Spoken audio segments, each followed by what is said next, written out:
तो मैम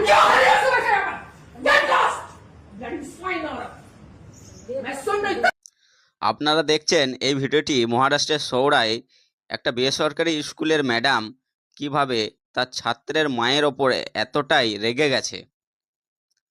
আর রেগে যাওয়ার কারণ একটা খুব সাধারণ ব্যাপার। এই ছাত্রের মা বাইরে থেকে বই কিনেছিল, সেই জন্য এতটাই রেগে গেছে। এখনকার বেসরকারি স্কুলগুলোতে এমন নিয়ম করে দিয়েছে যে কি বলবো, বই পর্যন্ত নিজেদের স্কুলের কাউন্টারে কিনতে হবে। এই যে জামা প্যান্ট সেগুলোও স্কুলের কাউন্টারে কিনতে হবে, খাতা পেন সেগুলো স্কুলের কাউন্টারে কিনতে হবে, এমনকি যে টিফিনটা সেই টিফিনটাও স্কুলের কাউন্টার থেকেই কিনতে হবে। তো এত নিয়ম বেসরকারি স্কুলগুলোতে করে দিয়েছে যে সাধারণ মানুষের যাওয়ার ওইখানে কোনো অধিকার নেই।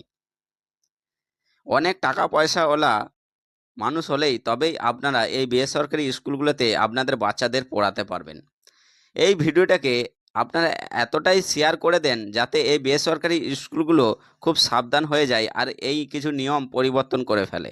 দেখুন এই ছাত্রের মা কি বলছে, আপনারাই শুনুন। की बात थी जबकि मैंने कॉपी खरीदी हुई है, फिर भी उसके बाद मैम बोल रही है अब ये अपने बच्चे की फीस कम कराना चाहती है, इसलिए आप कोई बात नहीं, सिर्फ कॉपी की बात है और कोई बात नहीं। और मेरे से मैम ने बिल्कुल बात नहीं करी और यूं से साहब ब्लडी खून तक गवार औरत और जिनकर औरत पता नहीं क्या এই क्या उन्होंने ছাত্রের बोला। মা मैं যেটা বলছে সেটা হচ্ছে এই বই কেনাকে কেন্দ্র করে এই ঘটনাটি ঘটেছে। আর ওইদিকে ম্যাডাম বলছে কমানোর জন্যই এমনটা হয়েছে, ম্যাডাম বলছে। তো আসল সত্যিটা হচ্ছে এই ঘটনাটি বই কেনাকে কেন্দ্র করেই ঘটেছে। কারণ কি, এই যে স্কুলের মোটা মোটা বইগুলো, এই মোটা মোটা বইগুলো স্কুল থেকে নিতে গেলে অনেক দাম পড়তো। সেই জন্য এই ছাত্রের মা বাইরে থেকে বইগুলি কিনেছে খুব কম দামে।